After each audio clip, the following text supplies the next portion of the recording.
Well, hi there and welcome to Home Wizards. I'm Cindy Dole. Hey, I'm Eric Stromer. And we love to improve your home and improve your life. And I know that, Eric, you can't live without that iPhone of yours, and I'm pretty close to mine as well. Yeah, I agree. But I know you have a lighting system at home that is controlled by your iPhone, but would you consider doing something like whole house, operating your home from your phone? Not only would I consider it, I recommend it because I think there's so many possibilities in terms of energy conservation, and then that feeling when you drive away and go, "Oh man, I left all the lights on," or I didn't lock the door. We're on vacation. Yeah, that's right. Right. Yeah, so I think it's a really great idea. There's so much to be automated in the house, right? And it turns out that Consumer Reports did a survey, and they found that about 20% of us right now are doing this. That's a lot of people that are doing this. Well, by the way, Cindy, everyone gave me the gift of this lighting system it's called Hue, and it gives you these two LED bulbs that have the spectrum of color that you can change through an iPhone app. You can kind of become a lighting designer in your own home, for example, and these bulbs last 15 to 25 years depending on usage. So once I kind of experienced that, I realized the whole house can be automated now, and this is pretty cool. I just lay in bed and, hey, guess what? It looks like sunset in our room right now. Isn't this amazing?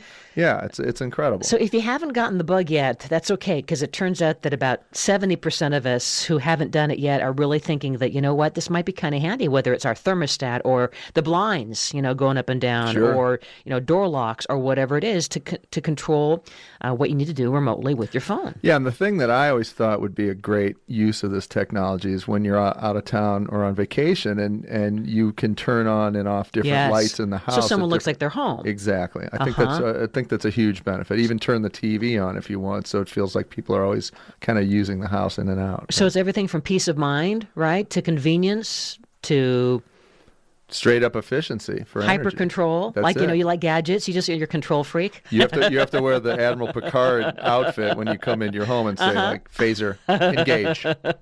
Why not? So let's talk about some of the things that are coming out and the things that you might want to consider. So Consumer Reports, they did, they always test things, right, in their laboratory, and we love how they do it. They can't be bought, and they do months and months of screening, and they found some different things. So for instance, by the way, as good as all this is, there's still some tweaking that needs to be done in terms of our Wi-Fi network vulnerability. Sure. So just heads up. Because that can be hacked, obviously, right? Heads up on that. Not to get all paranoid, but it turns out that, your home router may not be completely secure when you do some of these things. So you might have to do some extra settings, to make sure that that's fortified. So just a kind of a heads up. Don't get all paranoid about it, but again, there's always some bad hacker people. Yeah, and you may want to, that's an opportune time to set up a password. A lot of people never do set up a password for their Wi-Fi, but if you don't, it leaves it vulnerable. Or like your password is like your address. Yeah. Not a good idea. Yeah, exactly. Yeah, but we've been guilty of it ourselves. So just something to think about. And, in terms of an unconnected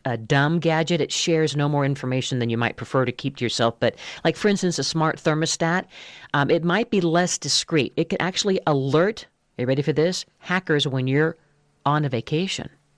Really? Yes.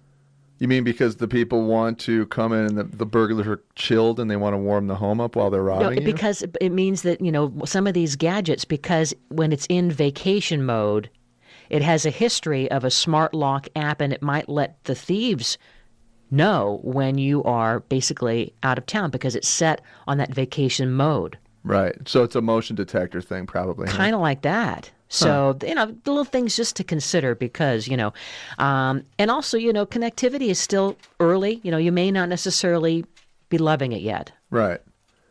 But I mean, I think if you have any hesitancy about it, you should really consider, let's talk about some of the areas you can deal with in your home with automation. For example, there's the burglar alarm. There's a generator. You could do your thermostat, your refrigerator, your lighting, smoke detectors, water shutoffs, washers and dryer stuff, electronic doors and locks. There's so much now available. Even the range, you can program and preheat a range before you come home to have it, heat up for you. So So there are a lot of options, and I think, you have to kind of pick and choose which ones seem to be applicable to you, and if you would even use them before you go out and buy some expensive, fancy whole house gadget, right? Mm-hmm. So I think that's the first step. Maybe start like I did with just a lighting scheme in your own room. Baby steps. Just try one Baby thing. steps, and then see if it's something that you would adopt ultimately. And keep in mind too that the size of your home and the home construction plus the distance between the devices can make a difference. Like the drywall, right? Right. And the plywood.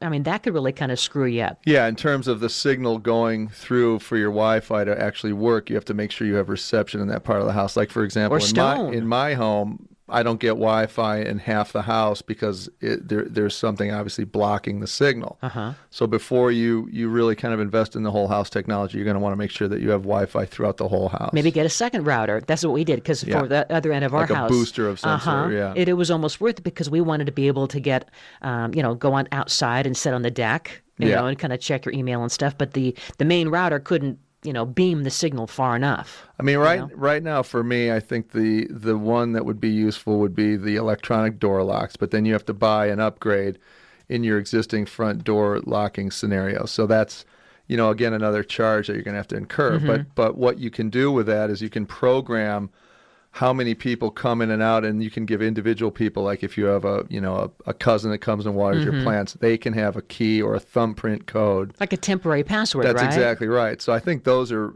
really useful Sure. potentially. That's a great use of this technology. There's also this light system called TCP, and it's just $50. And unlike the regular timer, the whole idea is that it programs multiple lights throughout the home, and it even schedules wake-ups, in different like kids' rooms or whatever. You can change the settings remotely. Right. And the whole idea is it has these two LEDs and a controller, and you can set up the hardware and the app, and the whole idea is that it will group certain bulbs to switch on with one press of the button. So imagine, like, let's say you're out of the house, and now all of a sudden different rooms are coming on and off, as you pull into the driveway or whatever as you need. You mean like when you walk through the Target and you're going through the frozen food section and it almost becomes like a light show.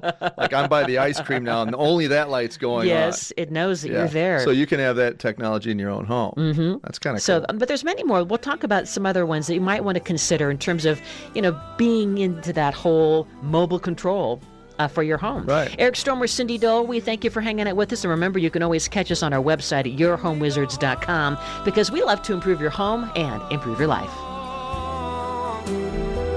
I've had my run, baby, I'm done. I gotta go home. Let me go home.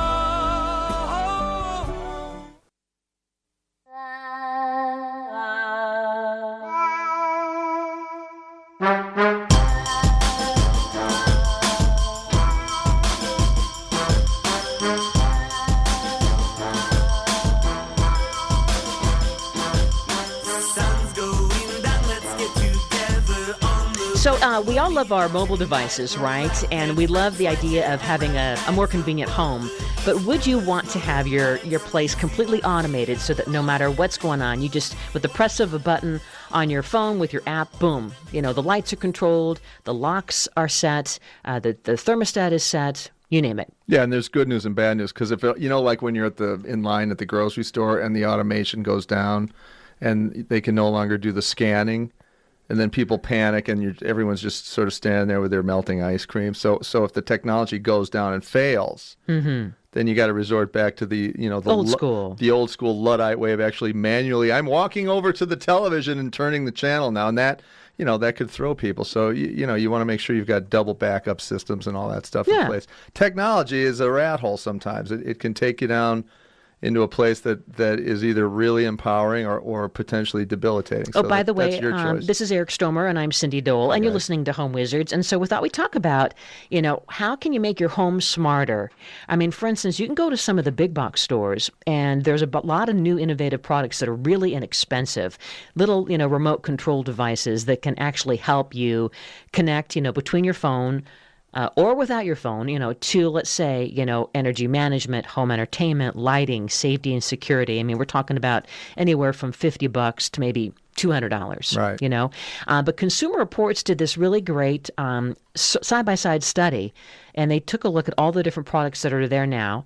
And what are they saying? How many billion of these things are going to be out like in the year 2020? Like 37 billion of these smart devices are going to be new and coming out into the stores like every year in the next like 5 years or so. 37 billion. That's a lot of them. That's a I know. big number. It's totally like Jetson City. Yeah. So whether it is your home security or the lighting, like you're loving your Hue light, right? That's your kind of mood lighting. That's how many lights did you? How many moods? How many moods? I get like 90 moods. 90 moods. Yeah, it's amazing. And it's a kit of light bulbs. It's a kit of 3 light bulbs. You just screw them into your existing lights, and then that goes into a router that ties into your Wi-Fi system. So basically, from your iPhone or your PDA, you can program a myriad of lighting configurations. It can either be task lighting or it can be these combinations of colors. Like, for example, they name some of the presets, which are like Greek Village, which has vibrant blues and that's fun. Lighter hues, or Sunset. Uh-huh. Or Sexy Time. So you feel like you're on vacation. It's amazing. I actually really love it. Again, some of the complaints have been that it's not a bright enough light. It's kind of the equivalent to a 40-watt light bulb. But then, I'm not using it for really task lighting as much as mood, right? Right. I find that it's really calming, to bring it down into these different configurations. And it's giving you confidence, right? Because this is your first phone app for your home, right? Yeah, but it has, again, it has had interruption from when Wi-Fi went out, and then you have to go down and find your router and reprogram it and start it over and reset it. So, it's not perfect yet. Unless you're tech savvy, you might get frustrated. This may be something you want to hold off on. But some of the different things, again, like burglar alarm. I mean, a lot of the different major providers are giving you multi-device systems to help you monitor while you're like states away, countries away. The generator, right, will email you and serve a service technician if there's a problem. Imagine that convenience if there was a major issue. Yeah, and like to your point before, a lot of the alarm companies now are integrating all of these possibilities within their alarm packages. Mm-hmm. So if you don't want to go out and find individual ideas on these things and products, your alarm companies might be a first stop shop if you have one, because it can kind of alert you with your temperature stuff and your lighting configurations and all the other stuff we're talking about in one alarm package. So you may want to check there first before you go out and buy stuff. So as you're thinking about some of the different possibilities throughout the home, let's say if you did have a generator and you're worried about a power outage, whether it's, some natural disasters going on, right? And you want to make sure that you have juice to survive for a week or so, right? Yeah, I mean, we saw this at some of the home trade shows. Yeah. These generators are, you become the most popular person in the cul-de-sac. You're your own utility. There's a power outage, because everybody's trying to draw off of your generator. So for a minimal investment, especially in areas where we have floods and intense weather conditions where that does knock power down, these generators are great investments. So to have that automated might be really helpful. So also. just because But keep in mind, if power goes out, potentially the automation on the generator is not going to work either. Well, so here's the deal. So just having a stationary generator, like you said, doesn't guarantee you're going to have power. You still need to check the LCD screen to ensure that it's working right. And apparently that this would then give you these messages saying, hey, warning, I need, to be serviced, that kind of a thing. So it's a smart appliance. And then among the, and basically, by the way, it's an additional, there's service fees for these different things. So for instance, you might be paying an extra $15 per month or $100 a year to have this kind of an email system with your smart generator. Yeah. And then that's on top of getting a generator that might be, like a couple grand. It could be up to $3,500, something like that, yeah. Now here's something, let's say if you're worried, if you're like in a flood prone area and you have a basement or you have an appliance that's, on a higher level, what about, a washing machine or toilets and what a pain that can be to have that flooding damage? Well, you can get something called Fortra's Wireless Z-Wave Water Valve. What do you think about this? It's about $560, and it's going to shut off any possible water leak before it damages your flooring or your wiring. That's interesting. I wonder how that works, though. Does it just shut the water off from the source? The water like shut water off. Heater? It's directed by water alarm sensors But this one can actually email, text, or even call you if water is where it shouldn't be. So you don't have to be home if there's a problem. The kit includes like this valve and a power adapter and a monitoring probe, and it's costly once you add the water sensors. What, about $60 each? Would you, would that? That's actually a really kind of a great idea Cool because thing. think about it, you probably would only need it at the hot water heater because that would be the origin of most of the big appliances where they would need its usage. So that might be great. You could probably get away with one or two of those valves. Would you consider that to be a DIY thing to install that? Yeah, I don't know. Yeah. I got to look. I'm going to investigate it. It looks cool. I mean, it's definitely, it's gadgety for sure, but it could be really useful and helpful because I've had that experience happen when I'm out of town and the hot water heater blows. Yes. It's a nightmare, and you're getting into that whole world of insurance claim, or do I pay out of pocket? I don't know if I can afford it. So yes, that could, for the money you spend, that could really be kind of a great investment. So Google this again. It's called Fortress Z Wireless Z-Wave Water Valve, and it's about $560 ish. To put onto your devices. Now, here's some things that the Consumer Reports folks said. You know what? Not so much. We've talked a lot about this thermostat called the Nest. Yeah, and by the way, I've used it in practice. I installed it in a friend's house. I love the interface. It looks really cool. Yeah.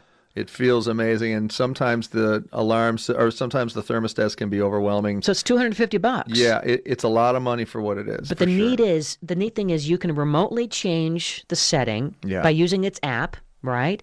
But apparently it's the initial setup that's not very intuitive. And if you aren't really savvy, the programming can be like worse than setting up your remote TV control. By the way, which is why Eric Stromer, went back to a really simple on-off timer and programmer. There's for a my threshold. thermostat. There's a threshold. You go, what do you really? I'm going to do like zones, 3 climate zones in 5 areas. No, forget it. And by the way, users of the Nest thermostat have also said because it is connected with the Wi-Fi, it automatically updates its software. And guess what? Sometimes in that process, it'll automatically shut down the heating system after the update. Like imagine your laptop that goes into update mode, and then it shuts it down. You go, whoa, I'm not ready for this, and it shut it down your computer. Imagine doing that to your heating system, and then there have been some reports of frozen and burst pipes in different parts of the country. So you know what? This is one of those gadgets that would be great for somebody that's really tech-minded and tech-savvy. Otherwise...